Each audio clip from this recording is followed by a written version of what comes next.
So thank you all for coming. Obviously, we have the mayor of Edgewater, the interim city manager is here, Detective McGuire, who's the point person on the case, the point investigator. State attorney's office is here. What we're going to do is I want to give you some updates. Then I'm going to play a short snippet of the video, and it's going to stop just short of when the gunshots ring out. And then the mayor and the city manager are going to talk about David and what's occurring, and we'll answer some of your questions. There's still a lot of questions that we cannot answer. Okay, there's things that the family are telling us that we're not able to prove conclusively. So what I want to start off with is this. On September the 5th, our assassin went to Buck's gun rack and purchased a Glock Model 20 10mm handgun for $729. He then had to wait the 3-day waiting period. Yesterday afternoon, at 2 o'clock, he went to Buck's gun rack and picked up this weapon. 2 hours and 4 minutes later, firing 24 shots, 2 clips, into off-duty police officer David Juel, assassinating him on the spot. He has confessed that he did it. He has confessed that he knows the difference between right and wrong.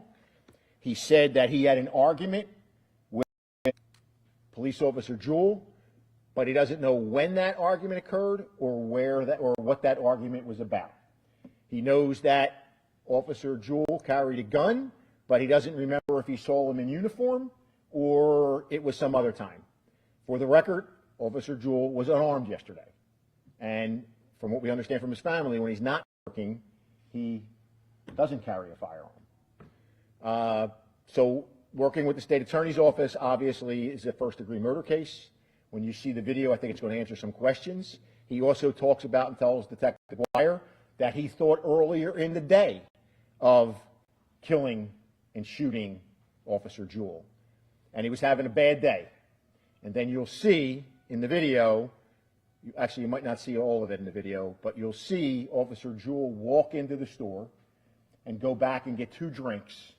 And you'll see our assassin kind of walk past him, look at him, and go out to the car and retrieve that jacket. And then within a matter of, the whole thing takes about 2 minutes to transpire, and then we have what we have. And again, I will tell you, in 38 years of policing, homicide detective at the time, the 4th largest city in the country, to watch the evil and the calculatingness of what he did to Officer Juel, you cannot describe it. To unload, stop, reload, and then just go right back at it again and fire additional shots. Again, we're talking 24 shots from probably between 1 and 2 feet away. So do I need to move this for the play the video, Brian, or are we good? We'll just move out of the way? Okay.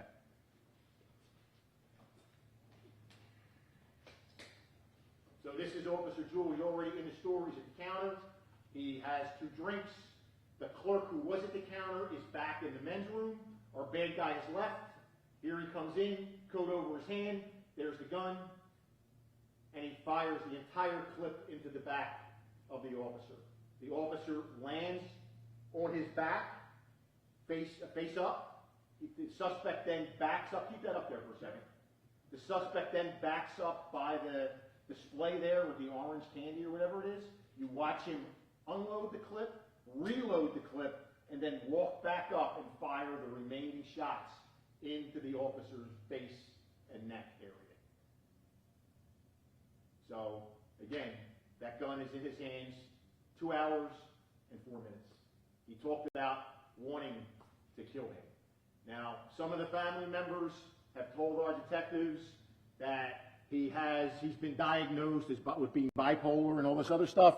We haven't confirmed that. He's allegedly being treated by telemed. We haven't confirmed that. He's allegedly on medication. We haven't confirmed any of that. But no matter what, I think, and I'm not an attorney, it's the state attorney's job, when you look at the totality of the circumstances here, and I'm not going out on a limb on saying this, that gun was bought for one purpose and one purpose alone. That gun was bought to assassinate police officer Juel for whatever reason this guy was thinking. We got his ATF forms to see what he put on there. And obviously, you know, when it comes to the part in the ATF form about being adjudicated or in a mental institution, he checks no. And there's no indication that says that. Have you ever been adjudicated as a mental defective, or have you ever been committed to a mental institution? He checks no. There is no anything to say that he lied on that. In 2023, park rangers in Tomoka Park get a call for somebody who's target practicing out there, and they get out there along with Ormond Beach PD, and he's got the same car that he retrieved the weapon from. He's got a rifle and a handgun in there. From what we could tell at this point in time, he was probably given an NTA, a notice to appear, for shooting in the park, and he had to complete a handgun safety program and a firearms safety program course and pay a minimal fine. We don't know where that handgun and that rifle are. We're assuming somebody took custody of that. A family member or somebody took custody of that after the incident. That's the only time we have any calls for service or any interaction with law enforcement. So before I turn it over to the mayor and the city manager, do you guys have any questions about what I just updated you guys on? He was familiar with him under the context of being a customer. You said he had it. Yeah, David and David's wife, who David's wife, by the way, was a dispatcher for us, and his father-in-law will live in the same house, 21 Wisteria. It's not that far away. So according to David's wife, she didn't really know him. She heard of him from her dad and from her husband, and they tickets. I mean, here you see them hopping on the way home.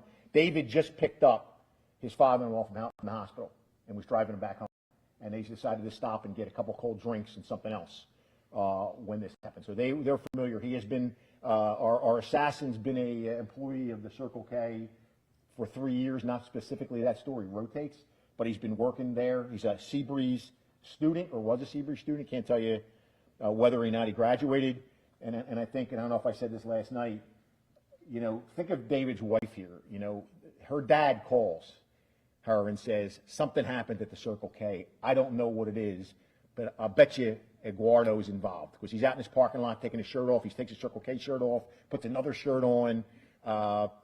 She then, Elizabeth's wife, who used to be a dispatcher for us, goes and gets his police radio and turns it on and is listening live to everything that's going on. Everything that's going on. She hears who it was. She knows her husband was pronounced dead at the scene. She knows all this stuff before we really even get a chance to go down and talk to her. So I cannot imagine what's going through that. David, it was as a 17-year-old son that I spoke to his ex-wife, his mom, who worked for us for a while, and you know, I had a dispatcher write us something who worked with him, and it basically said that, you know, when he worked with David as a member of the communication center, him and his wife were just outstanding people. We had lunch together. When this person, Ron, came over from Deltona Fire Dispatch, he welcomed him with open arms. We had lots of laughs. One night my motorcycle broke down, and I had to come back to get it after hours to pick it up. And the first person to volunteer to load it onto the trailer was David. That was what he was all about, always willing to help people out. And if you look at his career, you know, starts here in 2006 in EVAC. Then he shifts over to telecommunicators side. Then he goes over to Lake Helen for a short period of time. And then, obviously, he goes to work for Edgewater. So we're talking about a person who spent most of his adult life, at least the last 19 years, trying to keep and help Volusia County. So, Mayor and Mr. City Manager. Morning. I'm Joe Mahoney. I'm the interim city manager with Edgewater. Previous to that, chief of police for the city of Edgewater Police Department. I swore David Juel into office in 2023. He was truly a great police officer and a better person. He was the individual that would smile every morning. He'd walk into the station and he'd greet command staff, all our admin staff, and he was that cordial guy. He always went above and beyond to do the small things in the community. You know, he's the guy that would be helping the disabled vehicle and going above and beyond to really show we care and he cares for our community. You know, he didn't deserve to die in this cowardly act. It's really disgusting. It's been a tough almost 24 hours for the Edgewater community. But, you know, when you take away that title of officer, he's a human. He is a father, he's a husband, he's a son. We have to remember that outside the uniform, these police officers are people. The city is going to create a GoFundMe page. The official link will be on the Edgewater Police Department social media. So I'm sure we'll get some more clowns out there that will try to profit off this tragedy. So please go to our official link, our Facebook page will have that. If you need to confirm it, please reach out to our police department. And I just want to send my condolences to his family. He really was truly a great man. Thank you. Mr. Mayor. Good morning. This is truly one of the saddest things I've ever seen in the community of Edgewater. David was a wonderful individual who served his community. He truly gave public service his whole entire adult life to public service. He's a tremendous individual. The city of Edgewater and the community as a whole is mourning his loss. His dedication to public service will never be unnoticed. We're going to do several things to remember him, and the city of Edgewater believe we're putting his car out front of the police station currently. He was a tremendous individual. As a member of the city council, I can speak for the whole city council that we send our deepest condolences to the family, to his son. This should have never happened. What a coward. I want to thank Mike Chitwood for his wonderful job that he's done to make sure that this individual will be punished to the full extent of the law. This should have never happened. What a coward. It couldn't have happened to a greater individual. The city of Edgewater is mourning this loss as a whole, and the community support, I've never seen it stronger. Thank you. You guys got any questions for anybody?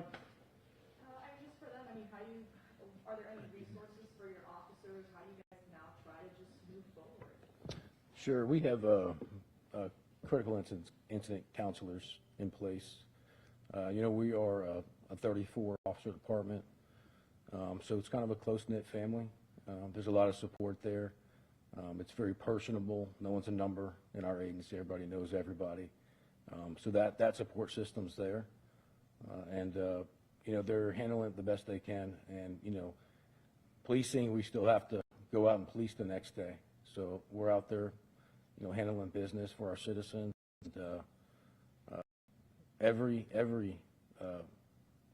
man or woman that is part of our department is excellent, and I've always been proud to serve alongside them. Although I'm in the interim city manager role now, we have a great acting chief in place, and I can't say enough about our department. They're great, and they make me proud every day. Definitely agree.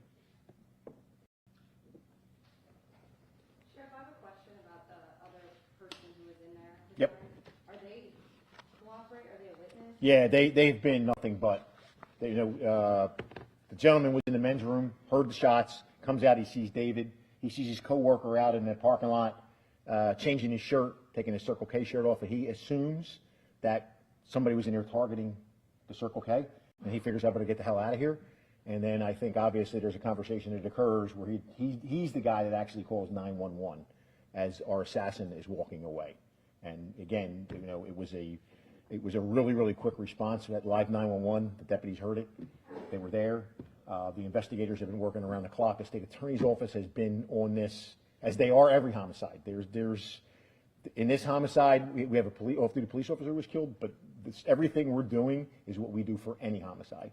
You know, it just makes it harder because all of us have had a connection to this individual.